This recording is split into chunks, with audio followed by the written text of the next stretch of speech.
En el programa de hoy estamos hablando del estrés. Hemos tenido una conversación apasionadísima en el corte acerca de los factores que desencadenan el estrés en los niños. Le paso la pelota acá a mi compañero que tiene una opinión últimamente, por todo este contexto neoliberal, digamos, de la competitividad, ¿no?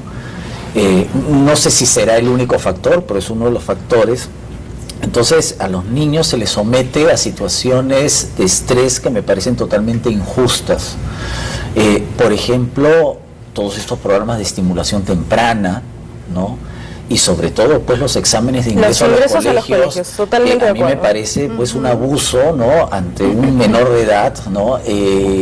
Someterlo a situaciones o exámenes que duran 3-4 horas, ¿no? Y que además, como los padres de familia tienen que ver un abanico de posibilidades de colegio, es decir, no solamente pasan una jornada en esa situación de estrés, sino varias posiblemente. No, y los papás están tan estresados que definitivamente les transmiten esta tensión también a los hijos. ¿Es comprensible, es entendible, es necesaria esta sobredosis de estimulación temprana? No, absolutamente. Y eso que yo soy consultora en el área de estimulación temprana, digamos, a nivel nacional, justamente hago esa formación. ¿Por qué? Porque se ha entendido mal lo que es estimulación temprana. Simplemente lo que se debe dar es pautas respetuosas del neurodesarrollo y el desarrollo psicomotor del niño, por parte de la familia, de los padres, claro, amorosamente, desarrollando sus talentos y sus dones de cada niño con mucho respeto. Yo no tengo por qué exigirle jamás a un niño cosas que no van de acuerdo a su edad ni a sus emociones. Corrígeme, la estimulación temprana no quiere decir que tú adelantes el proceso. De ninguna manera. O sea, por ejemplo, hay padres que dicen, yo quiero que mi hijo ya sepa leer y escribir antes de entrar al colegio. De ninguna manera. Es ir en contra de la naturaleza del ser humano. O por ejemplo, cuando un niño lo ven demasiado inteligente, demasiado débil, entonces hay que adelantarlo. No.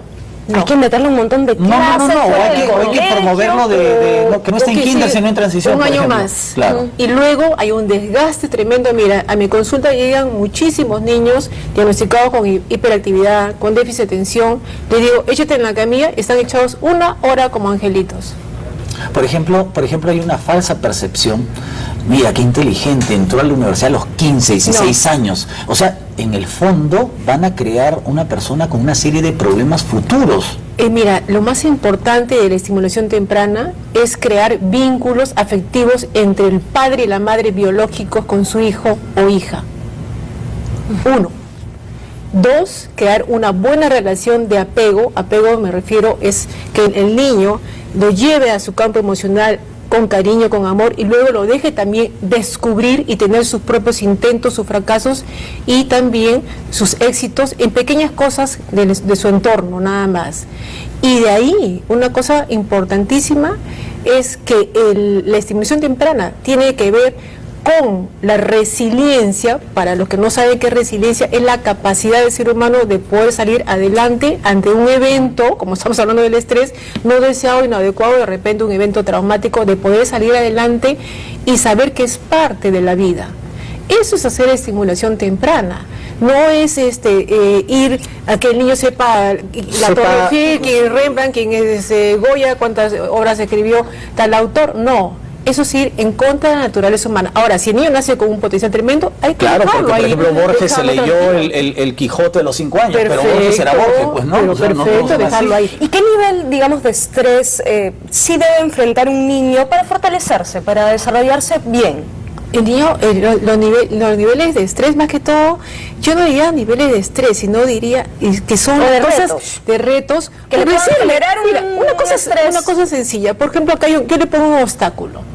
Cuando en estimulación temprana yo le digo, póngale un obstáculo para que lo pase, entonces simplemente ve la forma solo de cómo ir a ese obstáculo, lo voy solamente como guiando y pasa el obstáculo. Esos son los obstáculos que hay en la vida.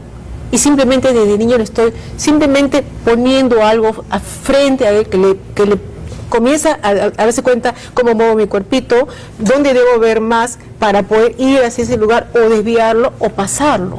Y los niños ya más grandecitos, que tienen, de pronto a veces tienen demasiadas tareas, los padres los meten a actividades fuera del colegio en exceso. Contraproducente.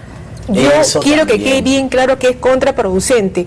No tienen tiempo para jugar, no hacer nada. No tienen tiempo para ver a los padres con quienes ellos quieren estar, no tienen tiempo para compartir con los amigos y tienen demasiadas tareas de diferente naturaleza. Muchas veces no quieren sacarlo del colegio, pues este colegio es de prestigio, ese es el mejor, lo que sea, pero ¿qué te interesa a ti? O sea, realmente los colegios deben estar orientados, y con el respeto que se merece, porque hay muchos colegios que sí lo hacen, a desarrollar talentos y la humanidad como un ser futuro adulto. Además, por ejemplo, la educación está diseñada para generar un estrés continuo, porque el reflejo, lamentablemente, de los logros es estadístico, es decir, las notas, ¿no? Entonces, las notas son una distorsión en la formación de la persona. Entonces, uno está en continuo estrés, bueno, vamos a decirlo de manera fácil, con la libreta, por ejemplo, ¿no? Totalmente de acuerdo, y solamente para contar una cosa más, yo te digo, más de 25 años de mi carrera profesional, prácticamente viendo a miles de madres con niños, donde a mí me traen niños que están con 39, 40 y me dice, ¿sabe qué, doctora? Por favor, dele algo rápido para que dé su examen hoy día. Y después me cuenta que no rindió bien. Le digo, ¿sabe qué? Yo le voy a poner una nota que ese niño no puede levantarse de su cama 3 días. Uno de los aspectos. Y es muy importante vivir y actuar en coherencia. Yo no le puedo exigir más a un ser humano de lo que puede dar. Y con el niño se está haciendo eso, y lo que vamos a encontrar como resultado es lo que ya estamos viendo hoy en día. Niños con el bullying, niños que hacen un juego de ahorcados, niños que están actuando peligrosamente, y todo eso de que pues no siguen, el 80% a nivel mundial de las personas no siguen su verdadera carrera, su verdadera pasión, solamente están siguiendo lo que le han metido como programación mental, que es bueno y van a ser exitosos. Y eso es una gran frustración como ser humano, y lamentablemente a nivel mundial se está manejando esos niveles de educación. Y hay muchos lugares que, por ejemplo, ya están tratando de hacer esos cambios. Yo creo que hay que seguir la corriente que es coherente. La unidad familiar, y que el niño tiene que divertirse aprendiendo, no sacrificarse aprendiendo ni bloquearse aprendiendo. Luciana, ¿el estrés es un fenómeno urbano o también se da en otros contextos, por ejemplo, rurales? En el campo, nos están viendo en todo el Perú y no todos viven en ciudades, es decir, ¿cómo se puede generar una situación de estrés en otro contexto que no sea el urbano? Recordemos que el estrés es algo natural, entonces se sucede en cualquier contexto en el que pongamos a un ser humano. Porque si bien en este momento estamos hablando de los niños y las notas, si por ejemplo un niño siente que sus padres no tienen tiempo para él, el niño va a entrar en una situación de estrés. Si por ejemplo el niño ve que tiene por un lado los horarios del colegio, por otro lado los horarios de los profesores particulares, por otro lado los horarios de entrenar algún deporte, y durante todo el día no tiene suficiente tiempo ni para disfrutar de un tiempo libre, que es muy importante, ni para dormir las horas que necesita, el niño va a estar bajo condiciones de estrés. Y eso, digamos, sucede incluso si estamos en zonas rurales, ¿no? El niño tiene que trabajar, el niño prácticamente no disfruta de mucho tiempo libre, entonces eso al niño le va a generar una situación de estrés. ¿Son los factores externos los que producen el estrés o son nuestras propias creencias de cómo enfrentar esos factores? O sea, puede existir una persona que de pronto no tiene muchas responsabilidades, no tiene mucho trabajo, tiene una vida aparentemente súper tranquila, pero igual tiene un montón de estrés por sus propias creencias. Bueno, recordemos que la realidad per se simplemente existe en la medida en la que nosotros lo percibimos. Por lo tanto, claro, el filtro es nosotros de nuestras propias creencias. Por lo tanto, sí, digamos, existe una situación externa, pero la forma en la que nosotros la reconocemos es lo que genera el estrés. Entonces, si es una situación que otros pueden percibir como normal y tranquila, quizá para la persona que la está experimentando no sea normal y tranquila. Y por lo tanto, su cuerpo va a desarrollar los recursos necesarios para permitirle adaptarse a esa situación, que es lo que nosotros llamamos estrés. Clarísimo. Bueno, tenemos que irnos a un corte y en el siguiente bloque hablaremos de cómo combatir el estrés. Ya regresamos.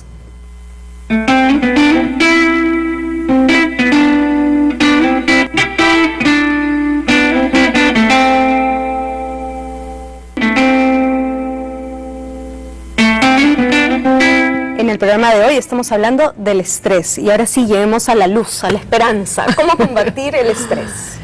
En realidad, el número uno, tomando conciencia de que sí realmente se puede hacer, ¿no? Porque hay personas que dicen, no, yo no puedo salir de este estrés, es inmanejable. Todo ser humano tiene la capacidad de poder salir del estrés. Y una de las cosas que yo invitaría realmente desde acá es algo que es el silencio. A quedar en silencio, a poder saber qué cosas de las 100 variables que tengo, de pronto son solamente 20 o solamente 10. Desde el punto de vista de neurociencias, tenemos 60.000 pensamientos al día, de los cuales el 80% no tiene ningún sentido.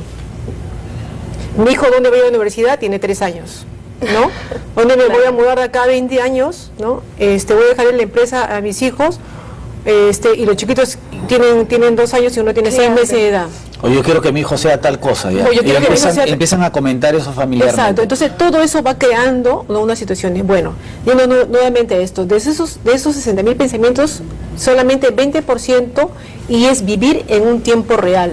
Ahora, vivir en el presente, vivir aquí ahora. Vivir en el presente, ¿no? Claro, para lograr, es muy importante, ¿no? Para lograr eso, por ejemplo, nosotros en Inner Healers ofrecemos clases de meditación, tenemos un programa estructurado en 3 niveles.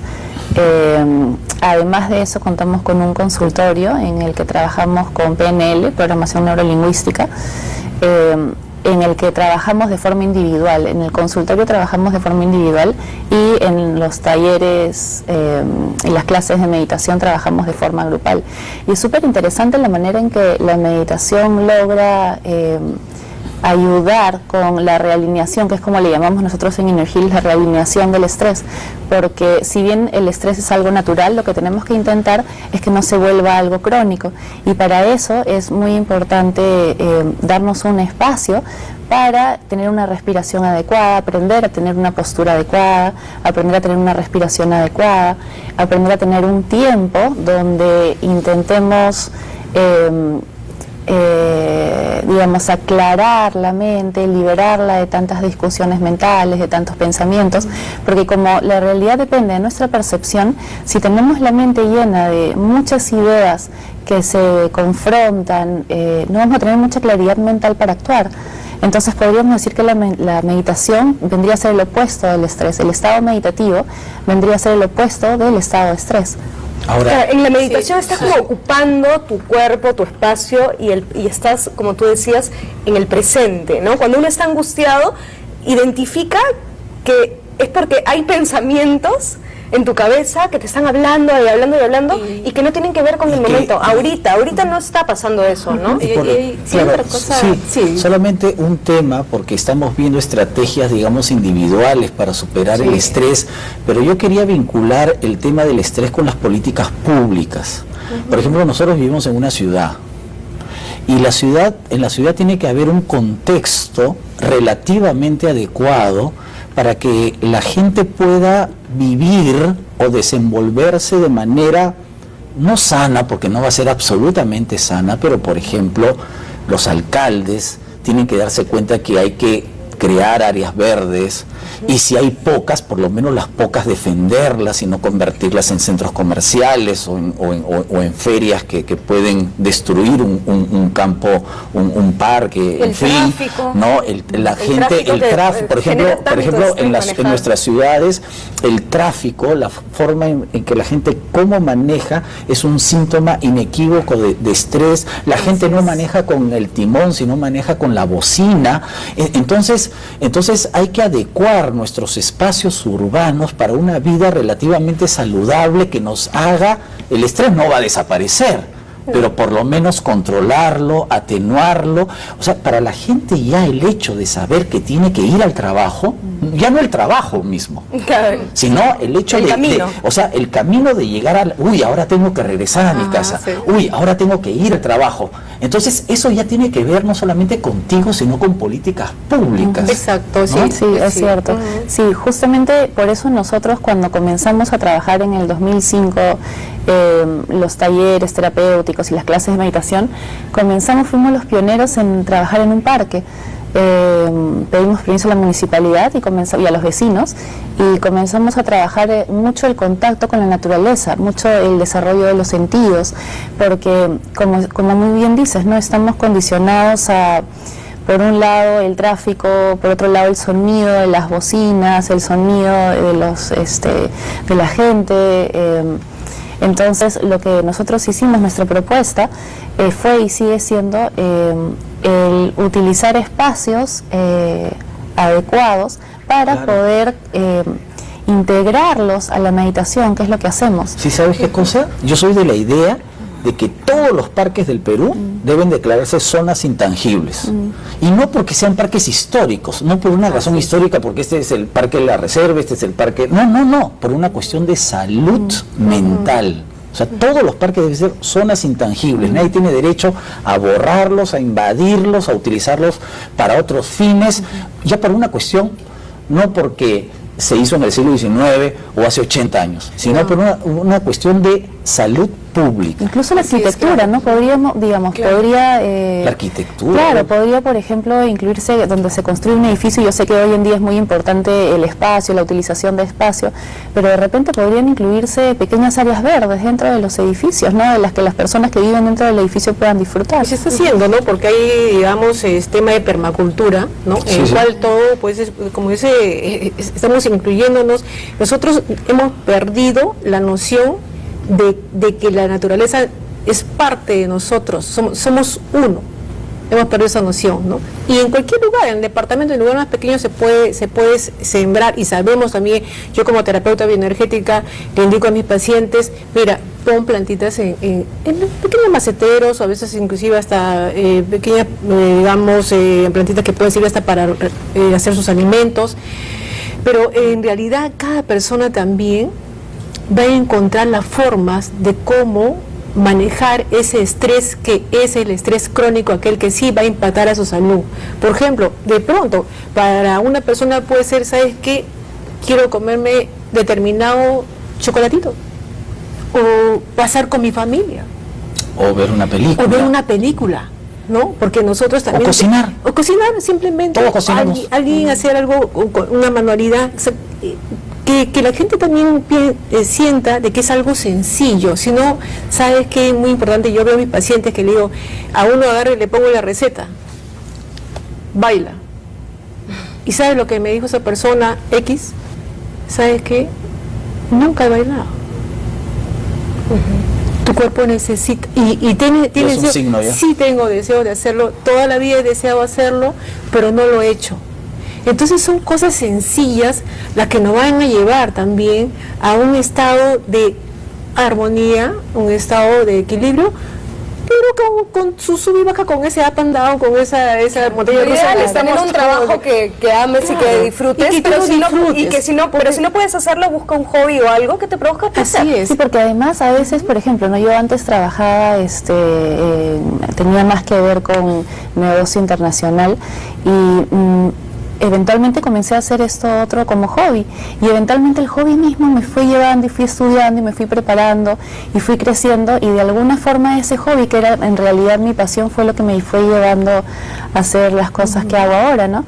Entonces es curioso porque cuando nosotros trabajamos en el consultorio, trabajamos mucho de forma individual cuáles son las pasiones de la persona, dónde está desarrollando su creatividad. La creatividad tiene que ser parte de nuestra vida diaria, es parte de, digamos, incluso cuando creamos algo en la oficina, sea cual sea nuestro trabajo, ¿no? En este caso estamos creando un programa, pero este acto de crear es la forma en la que nosotros nos recreamos en el mundo exterior, es la forma en la que nosotros nos mostramos como somos.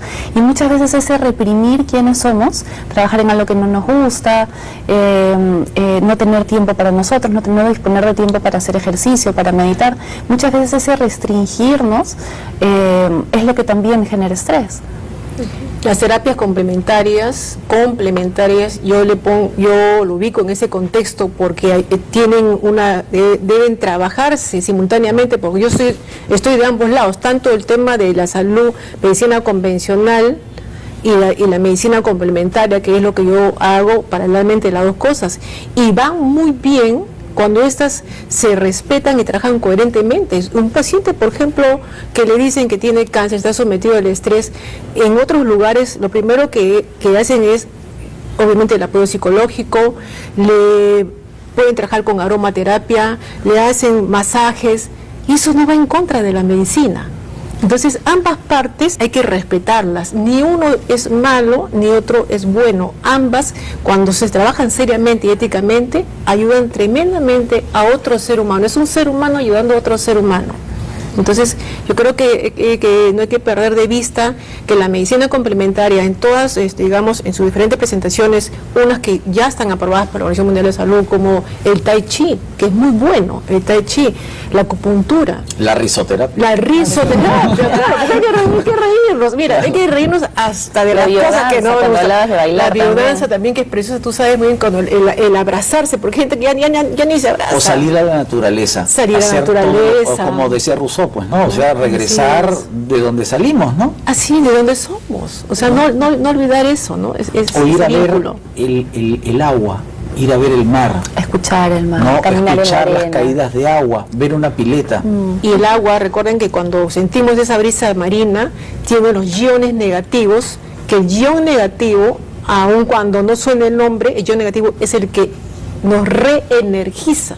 Entonces nosotros tenemos que acudir a esos lugares, igual que la tierra estamos caminando en los parques, ¿no es cierto? Esa tierra que está llena de vida, también tiene iones negativos. La garúa, la lluvia, la tierra, el mar, las frutas, las verduras, todos esos tienen iones negativos cuando son pues más pegados a la naturaleza misma. La alimentación es algo también súper importante, ¿no? La alimentación, tenemos que comer bastantes verduras, bastantes frutas y complementar, tener suficientes proteínas, suficientes carbohidratos. Hablabas también hace un momento de, por ejemplo, tener biohuertos en casa. Podemos tener maravillosos, eso es la horticultura urbana, digamos. Claro, podemos incluso en la cocina, ¿no? Como decoración podemos tener nuestras hierbas aromáticas para todas las mamás que quieran tener hierbas aromáticas y pueden cocinar con eso. Entonces el solo hecho de contactarnos con la tierra, de trabajar con las manos y la tierra o los pies, ¿no? Si podemos caminar descalzos en algún parque o caminar descalzos por la arena. A veces hay familias, converso con algunas familias y me dicen, lo que pasa es que estamos ahorrando para las vacaciones y a veces no es necesario.